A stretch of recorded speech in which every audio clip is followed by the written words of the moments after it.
Thanks, Senator Walsh. Yes, okay, Deputy Barrett. Ambassador, I will say frankly, I'm one of the people who thinks you should be expelled from this country, and I believe that that's nothing to do with you personally. It's to do with the policies of your state. And I think, along with Desmond Tutu, that the time for treating you as a normal state is over, because you're not behaving as a normal state. And I just want to ask you questions, really, in relation to that contention. And I would just say, for the record, it certainly isn't motivated by anti-Semitism in my case. I mean, for example, when disgraceful attempts were being made to downplay the horrors of the Holocaust by people like David Irving, I brought a Jewish Auschwitz survivor to this city to organise meetings and get her on national television to remind the Irish people about the horrors of the Holocaust. And I would do so again if anybody tried to downplay the horrors of what were done to the Jewish people. But it is precisely because I'm opposed to racism that I oppose what your state is doing and what it stands for. So I just want to ask you a few questions in relation to that. And I should also say, by the way, I lived for a year on Moshav Neot Hakikar in the Dead Sea in 1987, 2 weeks before the first Intifada broke out. That leads me to my first question. You have tried to cover over what you have done, the killings of innocent people in Gaza on 3 separate occasions over recent years, the seizure of Palestinian land and so on, by attacking Hamas. Now, why don't you just admit that Hamas didn't exist when the first Intifada took place? They didn't set up an armed wing until the early 1990s. And that there was a reason that PLO were in Tunis at the time, exiled, effectively not present. But the ordinary Palestinians rose up because you denied them basic rights. I lived there. It was apartheid. It was racism. It was endemic. It was rotten. Absolutely, I was shocked within weeks of living there to see how you treated Palestinian people. And isn't it the fact that the law of return, which is the basic law of the Israeli state, is a racist apartheid law because it confers rights on Jews that it denies to Palestinians?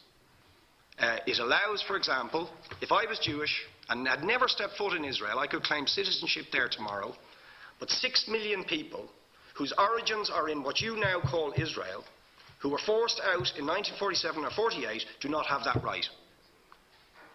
Isn't that part of the reason why the Palestinians are in dispute with Israelis? Because you deny them the right to return to their homes and to their land and to their villages, and that they have a legitimate claim, even under international law, to return, but you deny them that right. Why do you deny them that right? And why do you give that right to other people who have no connection whatsoever with the land, whether you call it Israel or whether you call it Palestine? Why do you continue to seize land, if you're serious about Oslo and the two-state solution? Why do you continue to seize land, which under that agreement is land designated to be Palestinian land? 500,000 people, most of which has taken place since Oslo. You allow that to happen. Why do you allow it to happen if you're serious about giving this land to the Palestinians? It's absolutely extraordinary. And it just, are you not just taking us, Ambassador, for idiots? That you can say with a straight face, we're serious about peace, but while we're serious about peace, we're going to seize Palestinian land. And you expect the Palestinians to just sit back and do nothing about that. And the world to accept that that is an acceptable way to behave. And you asked earlier on, could we have some constructive solutions? Now, you know what the Palestinian people have been asking for. Far less even than some people would ask for. Because I believe the whole apartheid system should be dismantled. But what they've asked for is to lift the siege of Gaza.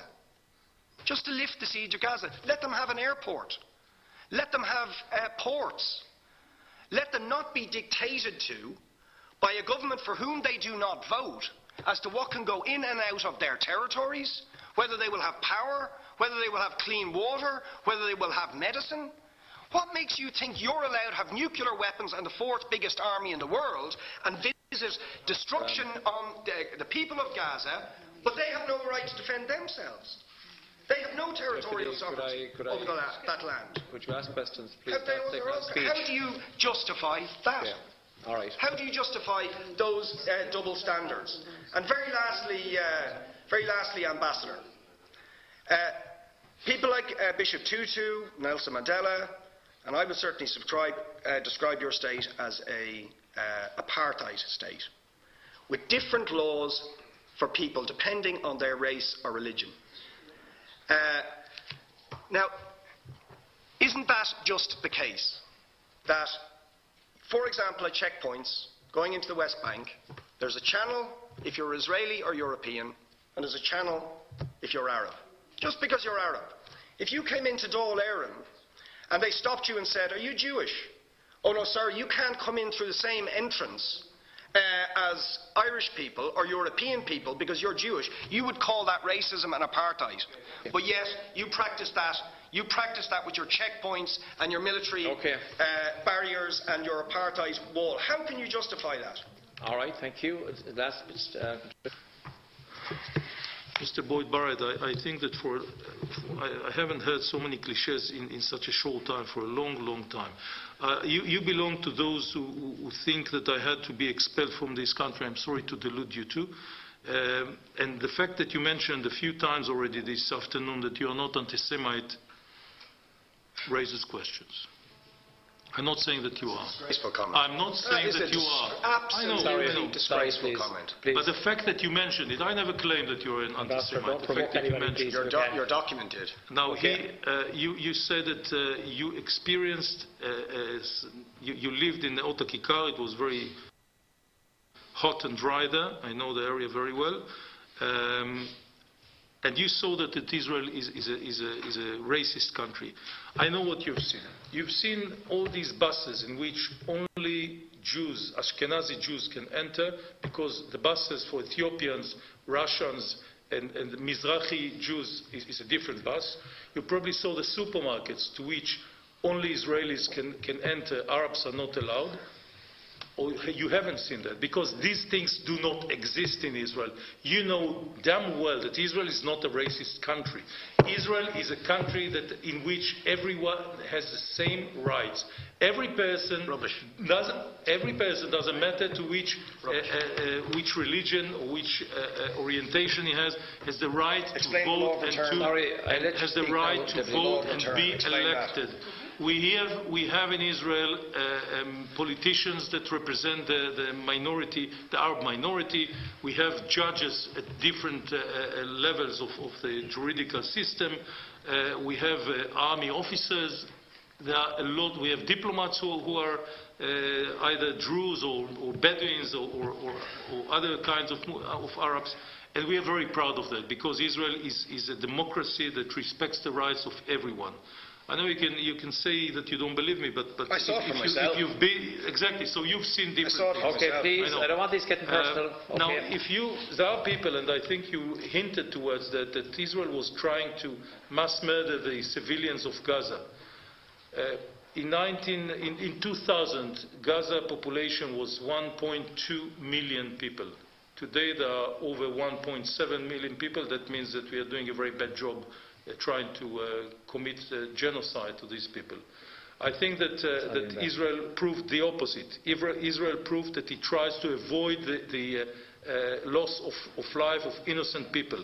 The fact that this huge army of Israel did not cause more than, and I'm saying again, it's a terrible figure, hundreds of people died, but again, it could have been much, much worse than that if Israel wouldn't have been very careful when it was retaliating towards the Hamas. You speak about the right of return, which is another interesting phenomenon. What you're speaking about is a destruction of the state of Israel. That's exactly what you're talking about. Because giving the right of return to every Palestinian after... Wait a minute, I'm speaking. Please. Deputy Barrett, Ambassador, could you stick to the point as quick as much as you can? Yeah, because I'm trying to finish up the meeting. It struck my mind very often. In 1948, 700,000 Palestinians, no, they were not Palestinians, sorry, they were called Arabs, because everybody that lived in Israel was a Palestinian, including Jews. until 1948. You may not know that, but that was the situation. So an amount of more than 700,000 Arabs left their homes. Many of them because they were promised by Arab leaders and by the leadership of the Arab population there that if they escape, if they leave, they will come back after the Jews would be thrown to the sea. We all remember that. By the way, more or less at the same time, 850,000 Jews were expelled, were forced to leave Arab countries.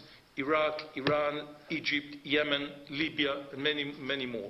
So if you are speaking about refugees, there were more refugees coming, Jewish refugees, but the difference is huge.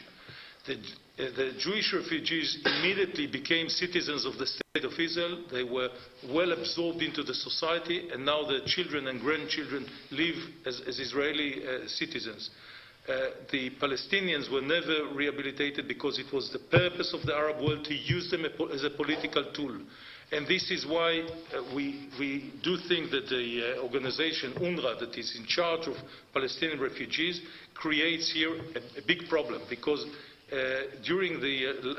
from the 50s of the previous century, there were 50 million refugees around the world. All other refugees don't exist anymore. They were absorbed into different societies all around the world. Those that are still refugees, and not only those that left, I'm speaking about their children, grandchildren, and the children of the grandchildren, they all considered by you as refugees that have the right to go back to their homes. If that is the case, then my deputy has the right to go to her home in Poland, because this is where a family was expelled for. And there were millions of Israelis that would have, maybe would have the right. So this is not how it works. During the previous century, millions of people, tens of millions of people moved from one area to another as a result of different wars. So if you are speaking about the right of return, and by the way, this is a special innovation, right of return to a different country, if they would ask for a right of return to the future Palestinian state, it makes sense. But the right of return to a different country makes no sense to me. Questions now, if you can. Yeah, you also referred to different lines for Arabs. By the way, when I enter this country, I have to stand in line not with the EU passport holders, but with others. That's it, because this is the law. There were too many cases in which Arabs did try to blow themselves in airports, in ports, and in other places. So we take measures. It doesn't mean anything about their rights, and it doesn't show any